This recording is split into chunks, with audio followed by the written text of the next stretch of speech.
مجھے لگتا نہیں ہے، مجھے یقین ہے بہارے، تم میرے سایہ بن کر کیوں رہتی ہو؟ صرف میں نہیں، پورا ہاسپٹل جانتا ہے۔ شہرام تنزیہ مسکراتے ہوئے بیڈ پر بیٹھ کر شوز پہننے لگا۔ اور تمہیں میرا وجود چھپنے لگا ہے؟ تمہیں مجھ سے اریٹیشن ہوتی ہے؟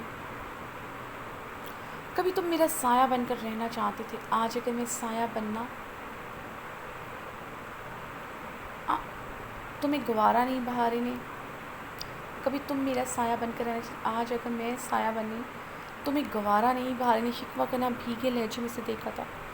شرام اس کی بات پر اس کے قریب جا کر کھڑا ہوا۔ میں تمہارا سایہ بننا نہیں چاہتا، میں تمہارا سایہ ہی بن کر رہتا ہوں۔ جب سے تم نے مجھ سے محبت کا اظہار کیا، خود کو مجھے سونپا، اس دن کے بعد کیا کبھی شہرام خان زادہ نے تمہیں اکیلا چھوڑا؟ تمہارے وجود سے کبھی لاپرواہی اختیار کی؟ شہرام نے اسے بازو سے جکڑے اپنے مقابل کرتے اس کی آنکھوں میں دیکھتے آنکھوں میں آنکھیں ڈالے سوال داغا تھا۔ نہیں، بھارے نے بھیگے لہجے میں سر نفی میں ہلایا۔ تم نے مجھے ان 7 ماہ میں کوئی کانٹریکٹ نہیں کرنے دیا۔ میں نے نہیں کیا کہ اتنے کانٹریکٹ سائن کیے، میں نے چھوڑ دیے صرف اس لیے کہ تم نہیں چاہتی تھی میری سانکھ کو نقصان پہنچا۔ مجھے مالی نقصان بھی ہوا،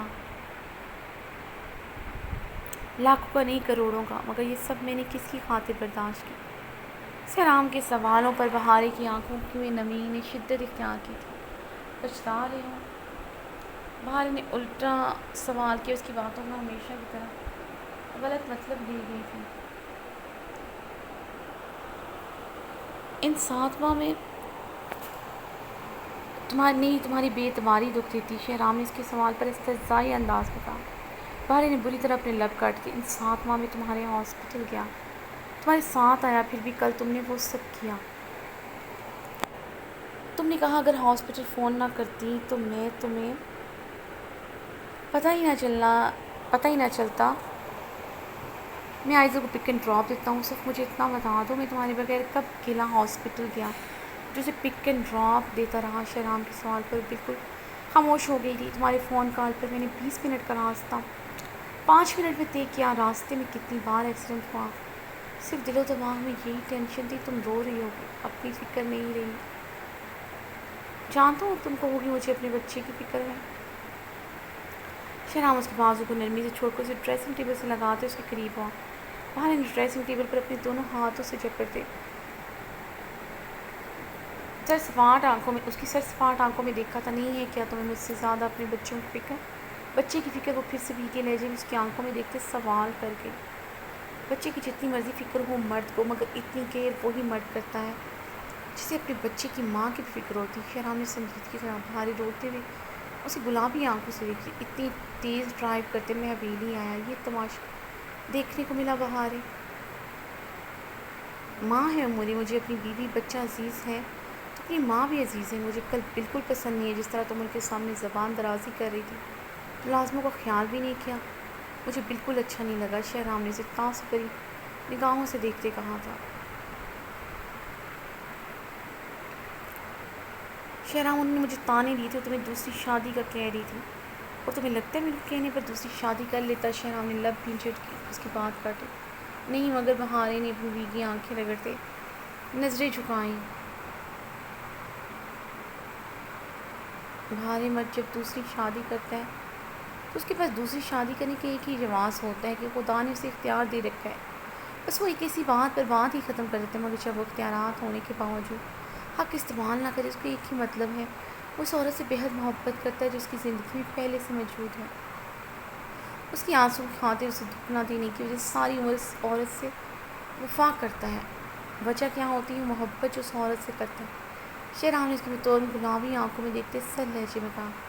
بہارے کی آنکھوں سے موتی ٹوٹ کر آرز پر گئے تھے۔ میری موری کے تانے سن لی تھی بہارے، میرے کمرے میں آنے کے بعد مجھ کو چیختی چلاتی میں تمہارے قدموں میں بیٹھ کر تمہیں مناتا جس طرح ہمیشہ کرتا ہوں، مگر تم نے کل جو کیا مجھے بالکل اچھا نہیں لگا۔ اگر میں تمہیں لے کر حساس ہو سکتا ہوں، سوچو میرے لیے باقی رشتے کیا اہمیت ہے۔ شہرام خان زادہ اپنی بیوی کے لیے پاگل ہو سکتا ہے، اس کے باقی رشتے بھی اس کا جنون ہے، اس کا سب کچھ۔ آئندہ یہ سب نہیں ہونا چاہیے۔ مورے کے سامنے تمہاری آواز اونچی نہیں ہونی چاہیے، شہرام سرد انداز میں تنبیہ کرتے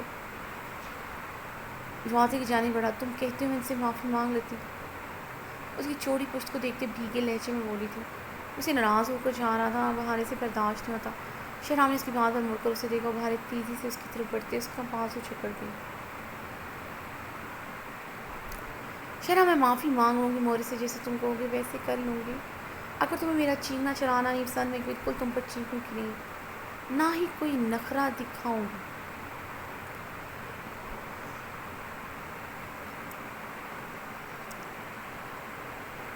شہرام میں اتنی بری نہیں ہوں تمہیں نخرے دکھائے، کیونکہ تم اٹھاتے ہو، بچپن سے اٹھاتے ہو، مگر اب نہیں دکھاؤں گی۔ تم جیسے کہو گے ویسے بن جاؤں گی، جیسے مورے چاہتی ہیں ویسے بن جاؤں گی۔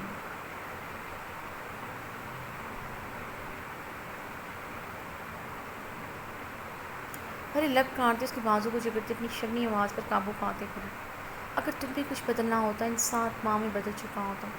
تمہارے نخرے اٹھانے کا مطلب ہے تم مجھے جیسی ہو ویسی ہی پسند ہو۔